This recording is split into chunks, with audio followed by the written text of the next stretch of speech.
दोस्तों, बहुत से बच्चों ने कमेंट किया था कि सर आप पॉलिटिक्स पढ़ाते हैं और ज्योग्राफी पढ़ाते हैं, तो क्या हिंदी नहीं पढ़ाएंगे?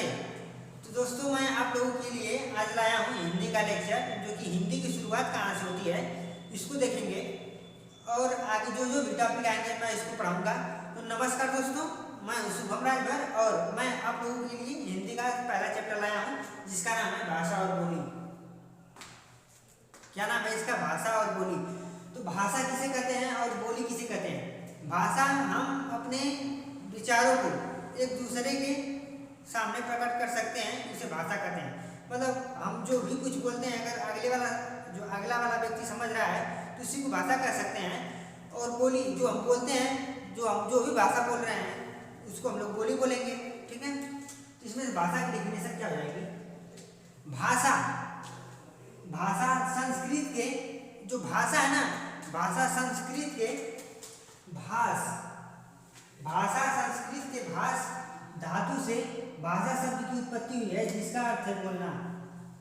ठीक है, भाषा संस्कृत के भाष धातु से भाषा शब्द की उत्पत्ति हुई है, ठीक ना, जिसका अर्थ होता है बोलना ना। मैंने यानी इसमें से हम दूसरा एग्जाम्पल भाषा का क्या कर सकते हैं कि हम अपने विचारों को एक दूसरे के प्रति आदान प्रदान करते हैं, उसको भाषा कहते हैं। ठीक ना, सपोज दैट मानिए कि मैं हूँ और आप हैं, ठीक ना, तो हम अपनी जो भी भाषा बोल रहा हूँ आपके पास आदान प्रदान कर रहा हूँ, तो उसी को हम लोग बोल सकते हैं भाषा। ठीक ना, तो भाषा समझ में आया भाषा किसे कहते हैं? ठीक है, चलिए आगे चलते हैं इसमें।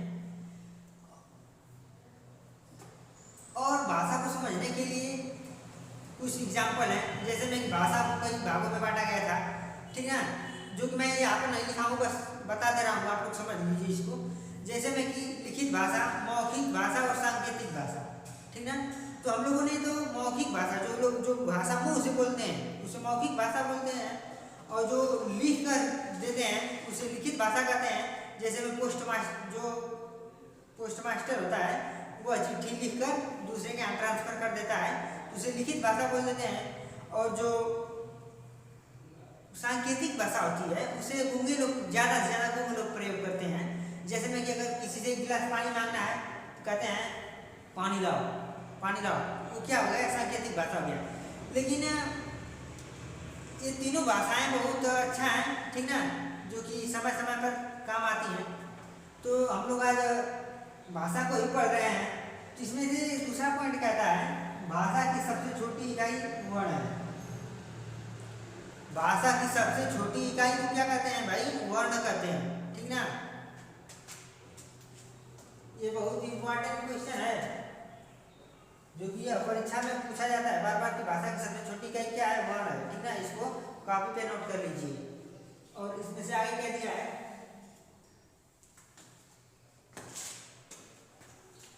8वीं अनुसूची में 22 भाषाओं को रखा गया है। यानी 8वीं जो अनुसूची है भारतीय संविधान में, जो 8वीं अनुसूची है उसमें कितने भाषाओं को रखा गया है? तो उसमें 22 भाषाओं को रखा गया है। ठीक ना, ये भी बहुत इंपॉर्टेंट क्वेश्चन है। जितने भी मैं यहाँ पर क्वेश्चन लिखा हूँ सब परीक्षा की दृष्टि से ही है, जो कि बार बार परीक्षा में रिविजन होता है। ठीक ना दोस्तों, इसमें और आगे क्या दिया है?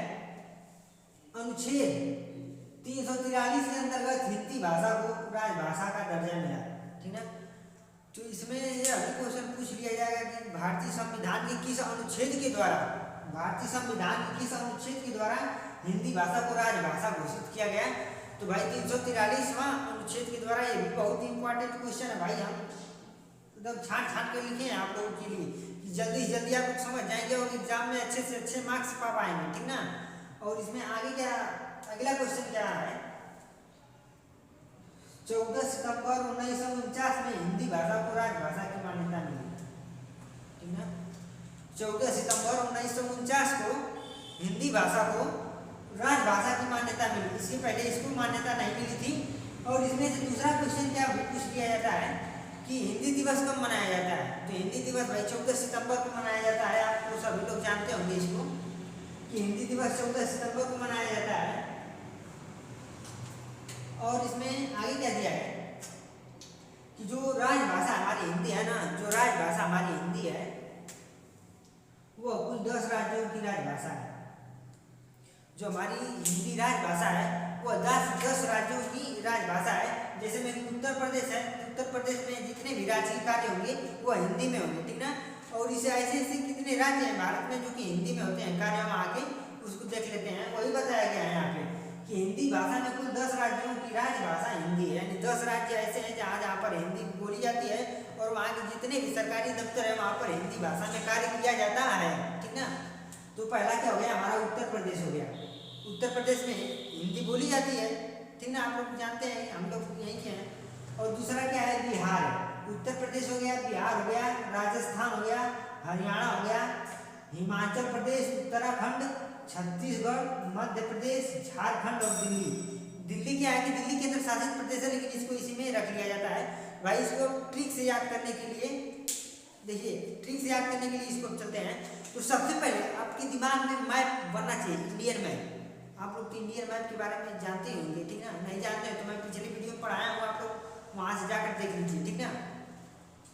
उत्तर प्रदेश के सटा क्या है बिहार है, फिर बिहार के थोड़ा साइड में आएंगे तो राजस्थान आएगा, फिर राजस्थान से थोड़ा हट ऊपर जाएंगे तो हरियाणा आएगा, हरियाणा के बगल में आएगा हिमाचल प्रदेश, हिमाचल के बगल में आएगा उत्तराखंड, फिर उत्तराखंड के नीचे जब आएंगे आपको आगे बिहार के बगल में तो छत्तीसगढ़ आएगा, फिर छत्तीसगढ़ के बाद मध्य प्रदेश आएगा उसके बगल में, उसके बगल के बाद झारखंड आएगा उसके साइड में, फिर उसके बाद बीच में दिल्ली केंद्र शासित प्रदेश, ठीक ना। तो इन 10 राज्यों में हिंदी भाषा को मान्यता मिली है। यहाँ पे जो भी सरकारी काम होते हैं दफ्तर में वो हिंदी भाषा में होते हैं, ठीक ना। अब इसमें आगे क्या दिया है कि हिंदी भाषा की लिपि देवनागरी लिपि है, ठीक ना। जो हिंदी भाषा की लिपि है ना वो देवनागरी लिपि में बनाई गई है। और देवनागरी लिपि कहाँ से लाई गई है, तो ब्राह्मी लिपि होती है, ब्राह्मी लिपि से ही देवनागरी लिपि की उत्पत्ति हुई है। इसमें से समझ में आया होगा आप लोगों को। अब इसमें आगे क्या दिया है, अगला क्वेश्चन कि देवनागरी कितने भाषाओं की लिपि है। जो यह देवनागरी है ना यह कितने भाषाओं की लिपि है, ठीक ना। तो इसको जानते हैं कितने भाषाओं की लिपि है, यह 4 भाषाओं की लिपि है। कितने भाषाओं की लिपि है, 4 भाषाओं की लिपि है। पहला कौन सा है, हिंदी है, हिंदी, फिर दूसरा क्या है मराठी है, तीसरा क्या है संस्कृत है और चौथा क्या है नेपाली है। जो यह देवनागरी भाषा है, जो देवनागरी लिपि है ना ये कितनी भाषाओं में की है, तो 4 भाषाओं की, हिंदी, मराठी, संस्कृत, नेपाली, ठीक है। तो देखो दोस्तों हमने यहाँ पे जितने भी क्वेश्चन लिखे हैं परीक्षा की दृष्टि से बहुत ही इंपॉर्टेंट क्वेश्चन है, ठीक ना, जो कि परीक्षा में ऐसे क्वेश्चन आते हैं ज़्यादा से ज़्यादा। और आगे इसमें देख लेते हैं कि आगे क्या दिया है इसमें।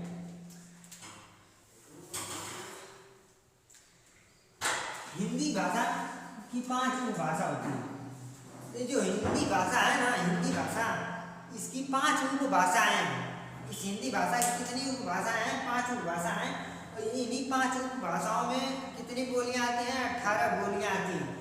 कितनी बोलियां आती हैं, तो 18 बोलियां आती हैं, ठीक ना। अब हम लोग एक एक करके पढ़ने का कार्य करेंगे, ठीक ना दोस्तों। तो दोस्तों हम आगे बढ़ने से पहले आप लोगों से निवेदन करना चाहेंगे कि यदि आप लोग हमारे चैनल पर नए हैं तो हमारे चैनल को सब्सक्राइब करिए और लाइक करिए और दोस्तों के पास शेयर करिए, क्योंकि मैं यह बहुत ही परीक्षा की दृष्टि से महत्वपूर्ण क्वेश्चन लाया हूँ, ठीक ना। तो आप लोग जल्दी से जल्दी हमारे चैनल को सब्सक्राइब करिए ताकि हमें भी मोटिवेशन मिले, मैं आप लोगों को और अच्छा वीडियो अपलोड कर सकूँ।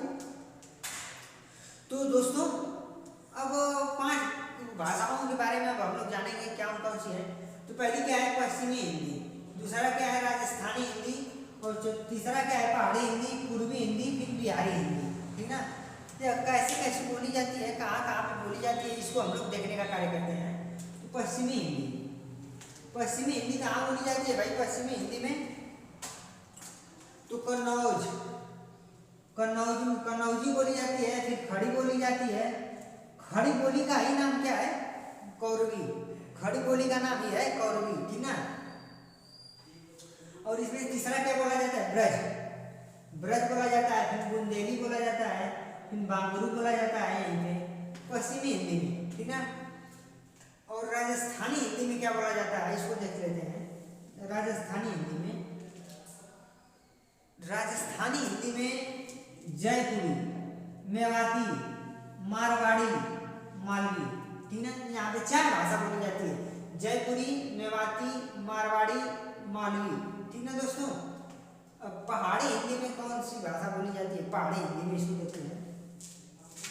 पहाड़ी हिंदी में कुमाऊनी, कुमाऊनी बोली जाती है, गढ़वाली बोली जाती है, नेपाली बोली जाती है। ठीक है। पहाड़ी में क्या बोली जाती है? कुमाऊनी, गढ़वाली, नेपाली बोली जाती है। और पूर्वी हिंदी में क्या बोली जाती है? तो अवधी बोली जाती है। पूर्वी हिंदी में क्या बोली जाती है? अवधी बोली जाती है, बघेली बोली जाती है, छत्तीसगढ़ी। अवधी, बघेली, छत्तीसगढ़ी। ठीक है। और बिहारी में क्या, बिहारी हिंदी में क्या बोली जाती है?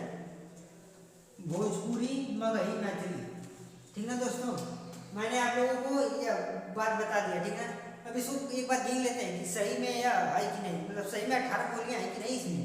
तो देखो भाई, एक हो गया, 1 2 3 4 5 6 7 8 9 10 11 12 13 14 15 16 17 18। आप लोग गिन सकते हैं, 18 यहाँ पर बोलियां हैं। ठीक है दोस्तों। तब इसको हम आप लोगों को याद करने का ट्रिक बताते हैं, जो बहुत ही ईजी है। आप लोग ना सबसे पहले मैप ले जाइए, मैप। ठीक है। मैप में यहाँ पर तो जगह नहीं है। ठीक है दोस्तों। हम यहाँ पे आपको जैसे में किया, यहीं पर हम बना दे रहे हैं छोटा सा। ये पूरब हो गया, या पश्चिम हो गया, या हो गया उत्तर हो गया, या हो गया दक्षिण। ठीक है। तो मैंने ये आपको समझने के लिए मैप बना दिया।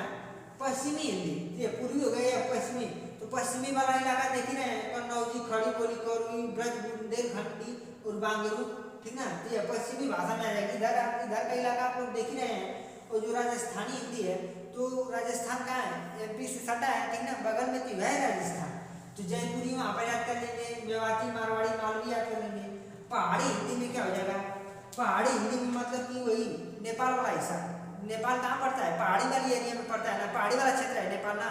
तो नेपाल को पहाड़ से याद कर लेते हैं। तो इसमें क्या हो जाएगा? नेपाली में, पहाड़ी में नेपाली एक भाषा आई गई हमारी नेपाली। और दूसरा क्या है? गढ़वाली आ गई। और चौथा क्या है? कुमाऊनी आ गई। अब पूर्वी हिंदी में क्या हो गई? पूर्वी हिंदी में देखिए ना, कि पूर्वी हिंदी में जो हमारा छत्तीसगढ़ वाला राज्य है, छत्तीसगढ़ वाला राज्य वो थोड़ा पूर्वी इलाके में आता है। तो वहीं से इसको याद कर लेंगे, छत्तीसगढ़ी, बघेली, अवधी, अवधी। ठीक ना। अवधी, फैजाबाद जो भी इलाका पड़ता है उधर का थोड़ा सा इसको देख लेते हैं। और फिर बिहारी हिंदी में इसमें क्या दिया है? बिहारी। बिहार में तो कौन नहीं जानता है कि भोजपुरी बोली जाती है। तो बिहार में भोजपुरी बोली जाती है। मैं वही याद कर लेंगे, मैथिली याद कर लेंगे। मैथिली शरण गुप्त एक लेखक है, उन्हीं के नाम से मैथिली भी याद कर लेंगे। ठीक ना दोस्तों। अब इसमें अगला क्वेश्चन क्या दिया है, इसको देख लेते हैं। दिया है कि हिंदी भाषा, हिंदी खड़ी बोली का विकास अपभ्रंश से हुआ है। जो हिंदी बोली का खड़ी जो है ना, खड़ी हिंदी बोली का विकास कहाँ से हुआ है? खड़ी हिंदी बोली का विकास कहाँ से हुआ है? ये बहुत इंपॉर्टेंट क्वेश्चन है। तो अपभ्रंश से हुआ है। कहाँ से हुआ है? अपभ्रंश से हुआ है। और इसमें अगला क्वेश्चन क्या दिया है? कौन सी भाषा देवनागरी लिपि में लिखी जाती है? मतलब ऐसी कौन सी भाषा है जो कि देवनागरी लिपि में लिखी जाती है दोस्तों? ठीक ना। तो मराठी भाषा। ठीक ना। तो मराठी है। ठीक है। और इसमें आगे क्या दिया है कि उर्दू, उर्दू की लिपि कौन सी होगी? जो उर्दू भाषा है उसकी लिपि कौन सी होती है? तो उर्दू भाषा की लिपि होती है फारसी। उर्दू भाषा की लिपि होती है फारसी। और अंग्रेजी भाषा की भी लिपि होती है रोमन। ठीक है। और पंजाबी की क्या होती है? तो गुरुमुखी होती है। पंजाबी भाषा की लिपि कौन सी होती है? गुरुमुखी होती है। ठीक है दोस्तों। और इसमें सबसे इम्पोर्टेंट क्वेश्चन क्या है जो कि हर बार परीक्षा में पूछा जाता है, जो कि कोई नहीं बताता, इसको मैं आप लोगों को बता रहा हूँ। ठीक है। तो इसमें क्या दिया है? 1780 में प्रकाशित बंगाल गजट भारतीय भाषा का पहला समाचार पत्र है। इसको काफी पे जल्दी से नोट करिए क्योंकि बहुत इंपॉर्टेंट है। 1780 में प्रकाशित बंगाल गजट भारतीय भाषा का पहला समाचार पत्र है। क्वेश्चन पूछा जाता है भारतीय भाषा का पहला समाचार पत्र कब घोषित किया गया था? तो 1780 में। उसका नाम क्या है? बंगाल गजट है। ठीक है। इसके निर्माता कौन थे? गंगाधर भट्टाचार्य जी। ठीक है। इसके निर्माता कौन थे? गंगाधर भट्टाचार्य जी थे इसके निर्माता। और दोस्तों सबसे लास्ट वाला क्वेश्चन है अब यहाँ पे, हिंदी की पहली हास्य व्यंग्य प्रधान पत्रिका है। ठीक है। हिंदी की पहली हास्य व्यंग प्रधान पत्रिका कौन सी है? तो भाई ये है मतवाला, ठीक है। कौन सी है? मतवाला। और दोस्तों मतवाला के रचयिता कौन है? तो मतवाला के रचयिता है निराला जी, ठीक है। मतवाला के रचयिता कौन है? निराला जी। तो दोस्तों खड़ी बोली में हमने आप लोगों को पढ़ा दिया, भाषा और बोली में जितना भी टॉपिक था में जो कि मैंने आप लोगों को वही टॉपिक बताया, वही इंपॉर्टेंट लाइन बताया जो कि एग्जाम में कई बार पूछे जाते हैं, ठीक है दोस्तों। अगर आप लोगों को यह वीडियो अच्छी लगी इसको लाइक करिए, इस चैनल पे नए हैं तो सब्सक्राइब करिए। मिलते हैं अगली वीडियो में। आई होप आप लोगों को यह समझ में आया होगा, ठीक है। जय हिंद, जय भारत।